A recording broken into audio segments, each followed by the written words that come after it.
What's up, y'all? It is a new day in the workroom, and we are talking about RuPaul's Drag Race, All Stars 8. I think it's episode 7. Y'all know I'm bad with the episode numbers. What's the name of the challenge? It's Improv Challenge. So this week is an Improv Challenge. We're going to jump right into it. I think I'm excited for the Improv Challenge. Sorry for the adjustment while I'm filming. I'm excited for the improv challenge. It's crazy though. I mean, we have had a lot of acting challenges this season thus far, but like I said earlier, like I really have enjoyed the challenges, and I was really enjoying the runways too. I didn't really live for this one though, but we'll get into that. They're picking parts for the challenge. They obviously had posted that clip just like a preview showing us the back and forth that Candy and Alexis ended up having, which is kind of like a part two because they kind of did that same thing last week. It just didn't go as far. It was interesting to note though that like obviously they just had character descriptions, but they didn't have like a script or like a music track to listen to or anything like that. So obviously they couldn't audition. I hadn't thought about that. So there were gonna have to be interesting ways for them to come up with like, you know, problem resolution, like who's going to get the part that they want to get. So I guess they could have did like a rock paper scissors or maybe ran a race or a duck duck goose or something like that. But I guess that was cool to know. I hadn't really thought about that. But at the end of the day, they're having this dispute, and I've watched this clip so many times and I've dissected it so much. Honestly, Alexis started wrong, middled wrong, and ended wrong because they're talking about the parts.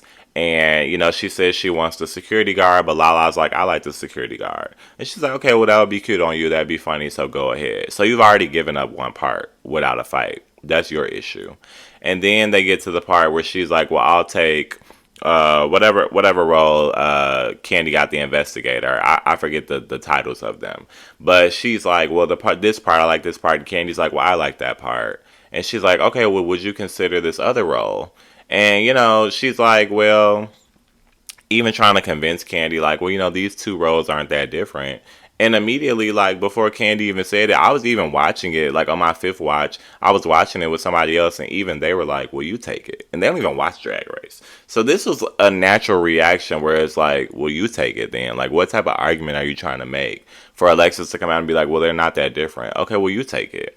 Like, it's weird for you to present that in this weird way of trying to send Candy off like she's some type of idiot and, trick her into taking a part that she doesn't want, like she said. So that, you middled wrong as well. Like, girl, what? And then you're emotional because Candy clocked your tea. And because the girls are laughing, she's like, I don't like some of the attitudes in the room right now. You're being weird. Like, you're trying to do weird stuff to get this role. If you want to get the role, there were other ways to go about it. Like, why would you do that? You already lost at the end of the day. And then she gives up the part again. She's like, whatever, it's fine. I'll just take the other role. You can have it. So you end it wrong. And then it's like you want to cry about it. And just like Candy said, like, it's giving like emotional blackmail because like now it's like, oh, there's another issue with Alexis Michelle. Like, somebody did something to Alexis. Ain't nobody did nothing to Alexis. Girl, shut up. I just don't know why she cries so much. I mean, I did appreciate watching Jimbo comfort her. This is a Jimbo Stan page. She's got the drag, she's got the charisma, she's got the acting, she's got the heart. She's comforting the girls even when they're crying about nothing. So I love her. She's a winner. Give her the crown. But yeah, like I like that part. At the end of the day, Candy got the role, and girl, it is what it is. Like, it's an improv challenge. No part is gonna be better than any other on paper. What you bring to the role is what you bring, which you didn't bring too much. But let's not do spoiler alerts. They get to the challenge. Basically, I'll just go down the list. I mean, I think that Lala did a really good job. I think Lala was hilarious. She wore that ugly wig that she wore for the ball. Was it the ball challenge? Where she did like the milk carton look or whatever, the dairy look. I hate that wig, but it fit for this character. That made sense. I think she did a really good job, honestly, with the character. I thought that she was funny. I will say that I hated how many times she was doing the eloquent thing. I missed on my first watch that was in the character description. Because I knew in the character description they're like she mispronounces words. So when I was first watching it, she did the eloquent thing or eloquent, whatever she said. I'm like, okay, that's funny. But then she was using it way too much. And I'm like, okay, girl, like we gotta lean on something else. Then as I rewatched it a couple times, I realized that the eloquent word, like, oh, she says that that was in the character description, so that's why she was using it. So I took some points away there because I'm like, the creativity isn't really there. She wasn't able to come up with it, and she overused it. So that blew me. But outside of that, and that's a very picky note, outside of that, I think she did a really good job. I thought that Jessica Wilde was hilarious.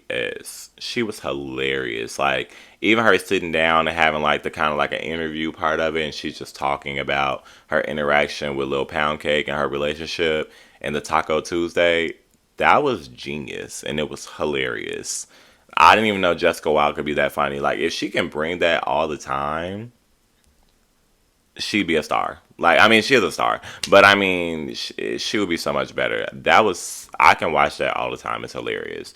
And even with this season, like, I was going back and forth on like rewatchability. Like, would I be able to rewatch this season, or like, would I tell somebody like if they ask what season of All Stars should I watch, would I recommend this one? And they're getting there for me. I will say that they're getting there. As soon as Jimbo hit the scene, I was laughing. I was laughing, even though there's like a bias there, and I love Jimbo, blah blah blah, whatever. But her character was brilliant. Everything she did with the character was brilliant. She looked funny. She was funny. She sounded funny. It was just good, and like I just feel like the complete tone of the challenge changed. Like, it was going well, but by the time we got to Jimbo, the tone changed. Like, it amped up a little bit. It just did, and she was doing a great job. Sorry, Candy wasn't my fave. I'm gonna be honest. As I was watching it, I was like, she's in the bottom for me. I'm gonna be honest. Like, it just fell flat. It really just felt like Candy being Candy, and I don't know. I wasn't as tickled by the lollipop as everybody else was. I don't know. Like, I think that she was trying, I'm going to be honest. And I guess in terms of improv, it's off the cuff. So it's going to give a level of just like being you. But I wish that she could have made a character and committed to the character as opposed to improvising as Candy Muse. But she has some funny moments. I do appreciate the note from Michelle when she was like, well, you said you weren't really like an investigator. You were more of a nosy than you were in a interrogation room. I appreciate that note. I'm like, but who sets up the sets? Because at the end of the day, where was she supposed to do the interrogation if she wasn't going to do it in the room? But I appreciated that note because it was valid and it was a good point. There was some disconnection with Candy's performance. There was, and I just felt like she would be on the bottom. It's not that she did terrible, but she didn't wow me, and I wasn't cracking up. But she had some funny moments. She looked cute. The wig was cute. I was very disappointed with Alexis. Like, even I said this last week with the musical, but once this started, I was like, oh, okay. I'm like, this is another one. Like, Alexis has a chance. And even when she started, like, she looked good. I really liked the wig and the pantsuit that she had on. Like, her character, I think, was spot on.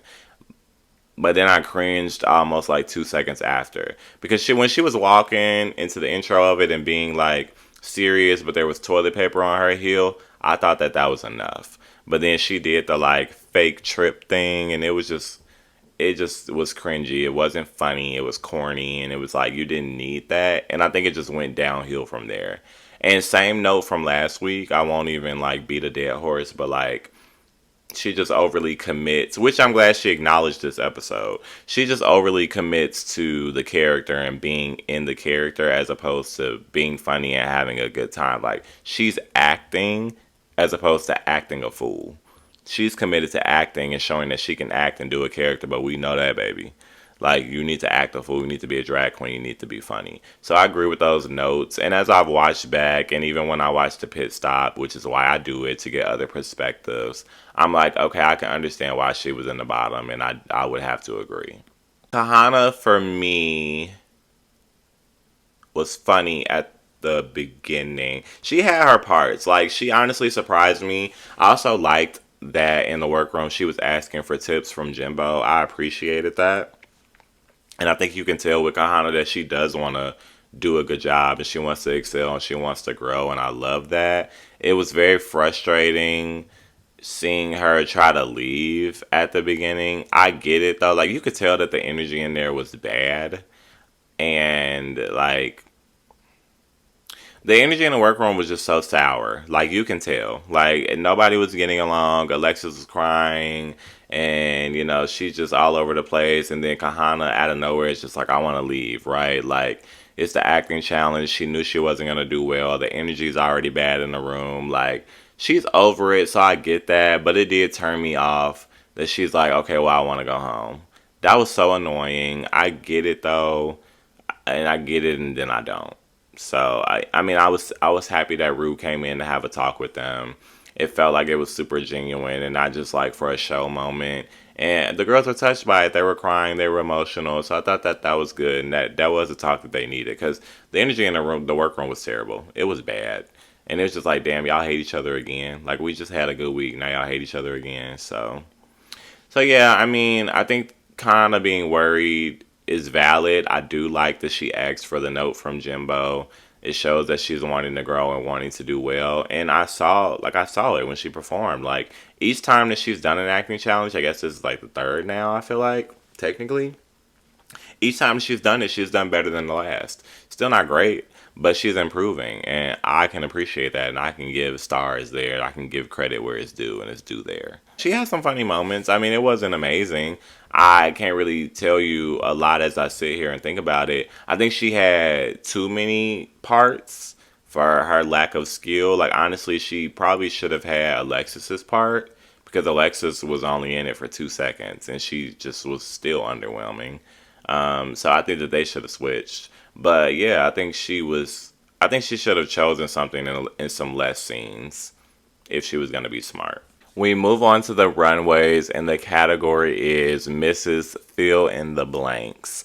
I hated it. Like, it's just like, they just guy said it on the pit stop. It's like, okay, well, that means do whatever you want. And that literally was my impression as I was watching it. I'm like, okay, so they just get to come out and do whatever. I mean, I started to see some, I guess the continuity was the sash. Like, maybe that was a requirement that they wear like a beauty pageant sash and say who they are. So that's what made it continuous and make it one category. But at the end of the day, they were just doing what they wanted to do. I really liked Alexis's look. I did. I can agree that it's a lot to look at and it's a lot going on, but I think she looks stunning. And I like the concept that she's a jock strap and it has like the pea stain at the bottom and then we got the bandana in the back. Like it was just a lot. Maybe if it didn't have the bandana in the back, because I get what it is, the reference, the bandana code, but it's like, is it bandana code or whatever you call it code? But yeah, it's just a lot of concepts at once, though. I do agree with that. But I like it. I don't really know what a man pig is, but obviously, I guess it goes to reference with this look. But I think she looks great. I think she does. I really do. I hated Jessica Wilde's look. Like this is literally a gown that she pulled out that she had, and then she put a little corset on with wieners on it, and she's got the wiener thing, and then put some wieners in the. It's just very arts and crafts. I don't know why she didn't get that note. This look is really dumb. I don't like it. She looks good in the face, and it's a pretty gown that she strapped hot dogs on, but it's just a. This is not. I don't even why. Miss Sausage Party, nah. When Jimbo came out, that's when I was like, okay, cool. Because Jimbo came out before Alexis, but I'm doing this out of order. When Jimbo came out, I'm like, okay, this is the category. Like, or did she come out? I don't remember. But when she came out, I'm like, okay, cool. Like, a concept. I'm seeing something. Like, this is on brand with Jimbo. It's not one of her more exciting looks, but I think it's a good look. I think it's a good concept. And I think she looks great, and it's well thought out and it's executed. So it was fine. Like I liked it. It was fine. I don't mind this being a part of her Drag Race runway package. Kahana's blew me. Like she looks fantastic, and I think it's funny to say Miss Tired Showgirl because she uses the showgirl thing so much. So I think it's funny to make a joke about that. But the look, nothing about the look was tired. Even when she stepped out, she said it's like you're admitting defeat. Like you're admitting that you didn't do the category. And even, I don't remember whose note it was, if it was Carson, I believe it was Carson. And he's just like, I wish the look matched the title. Like, you don't look like a tired showgirl. You look amazing. Maybe people can find the camp in that, where it's like she's saying tired showgirl, but she looks sickening, but I don't live for that. It didn't make sense. I wish that it would have connected and made sense. Like, You could have looked sickening later, girl. We keep seeing you look sickening. Like, camp it up, have some fun on the runway. But she looked good. It just didn't go. I completely missed the mark with Candice. Like, I already didn't like her performance, and then when she came out, it was just like Miss Arrogant. I felt like I deal with Kahana. I'm like, the title doesn't match the gown. Then I saw somebody post the reference, and it was from her beef with Tamisha Iman in Untucked. And basically she had the backpack look from the, I think it was the back wall. Was it back wall? I think it was the back wall. And they're basically like the backpacks were those colors, and she had a similar hairstyle, obviously less camp. And yeah, and so I didn't really get it until now, and I can see like now like this look has the same colors, similar hairstyle, but it's a little more camped up with the more. It has crowns in it. Every level has a crown, which is cute. The look has zippers to call back to the backpack. So I'm like, okay, now I get it, but I wish that I had gotten it then. And the Miss Arrogant part comes because the argument was about Tamisha Iman calling her arrogant. I didn't click any of that. So I hated the look. Based on the fact that I didn't think it went with the category, but then when I thought back, I'm like, okay, cute, I get it. And when I got the call back, I was like, okay, I guess I wouldn't have put Candy in the bottom, to be honest. Like, once I got the reference, I was like, okay, she's not necessarily the bottom that I thought she was. Fine. I actually really like this look on Lala. I can't remember who said that they didn't. I watched something where they said they didn't like it. I liked it. The weird part is this is one of my favorites that she's worn. Honestly, it's fun. I think her hair looks amazing. I still hate these purple lips that she does all the time, but whatever. But I think that it was a fun concept. She honestly hit the concept better than anybody did. So I'm happy that she got it. And that being said, I would have to agree that she won this week. I would. I think that she was the funniest in the challenge, and I think that she was the most on brand with the category for the runway, even though I hated this runway. But she was the most inventive. She was the most creative. So I liked it, and I'm happy for Lala. I'm happy she has a win. Now the only queen that we have without a win is Alexis Michelle, and I would have to agree. I think she's just giving dry and boring, and if she were to end up in the bottom next week, I think she should go, but I'm jumping ahead. Let's talk about the Fame Game looks really quick. Look at me real quick, real quick. Let's get it out the way. I didn't really get into these.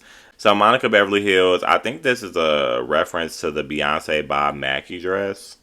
And what does it say? Miss Sunlight on the skin. It's a miss for me. She looks good. The dress doesn't fit that well to me. She looks nice though in the face and the hair and the makeup. The Miss whatever title is not good, and no. Naisha looks fantastic. I forgot all about this. She looks great. This is one of my favorites from Naisha, or if not the favorite. And I like that she did like the glasses, lenses on it. What's her thing? Miss Shady Lady or whatever. That's cute. And then she's got the reeds on the thing. I think this is good. This is good. I like this. She looks gorgeous. This is one of her best looks. It's a no for me with Kasha Davis, typically, as it typically is. Ariana, like, first she was Miss Senior Center, which was cute. I think that was a good concept. Honestly, if she would have done the Miss Senior Center thing and then revealed into something different, not the Ariana Grande thing, Ariana Grandma, excuse me. I don't know. The concept was there. It was there. I get it. You're Miss Senior Center and then you're like the hip grandma, but it's like, I didn't love it. Darian Lake's Fame Games. This was the one for me. This is the one for me. Misshapen, which I thought was creative. It was camp, misshaped. It was cute. It was a concept. She looks great. The makeup is cool. The hair is cool. The look is cool. I think she looks great. So like honestly, her, if they were all together, her, Naisha, and Lala would have been my top three for looks for the runway. And then like an honorable mention to like Jimbo. And I do like the reference from Candy, but I didn't get it when it was given. Hell no for James Mansfield. Like Miss Queen of the Ring. You just have a robe on. I thought there was was there a reveal? Was this it? Nah. Nah. I don't have anything more. No. We get to the end and we find out that our bottom two is Kahana Montrese and Alexis Michelle. I do agree. Again, I had to go back and watch and get the reference for Candy and see the performances and the challenge again to really get it. Because I did think that Candy should have been in the bottom. I think initially I felt like I went back on and forth on this a lot. Initially, I said, okay, Candy and Alexis, at which point I think Alexis would have gone home. But it ended up being Alexis and Kahana, which I don't necessarily disagree with. I think it was just time for Kahana, to be honest. I don't think that she did awful, but again, I think that she should have taken a role where she didn't have as much appearances if she was going to be smart. But I like that she was challenging herself and wanting to grow. And I like that, obviously, ultimately, she was voted out. And I like that she took the position of, I was here to grow and do better, and I feel like I did that, and I showed, more, and I've done well. And I agree. And I think it was just really her time to go at the end of the day. With the vote, yeah, like it was giving Kahana for sure. Alexis, I hope that she takes the note, and I'm glad that she finally got it all the way. I think it was from Michelle that she needs to do more. Like she has to do more. Like she's playing it very safe, and so I'm glad she got that note. I'm hoping she pushes it forward. But yeah, like I would have to agree with the bottom two. In terms of Lala, like I said, I agree that she won. I think that Jessica could have gotten it. Well, no, I think that Lala was way funnier than Jessica. But I was gonna say I think Jessica could have gotten it if her runway was better, but no, it was Lala. It was clearly Lala. So yeah, I thought it was a good episode. Again, the rewatchability of this season, I think is more so gonna come from the challenges because they're really good, and then the drama. But the runways haven't really been amazing. They're not bad, but there's not a ton of versatility and creativity in it for me, and I hated this week's category for the runway. It was so just kind of thrown together for me. But I mean, whatever. There's that. I think as I look around the room, though, I would have to agree with the top five that they have right now. I think that it's a really strong group. I can see. I wish though that the girls would just push it a little bit further.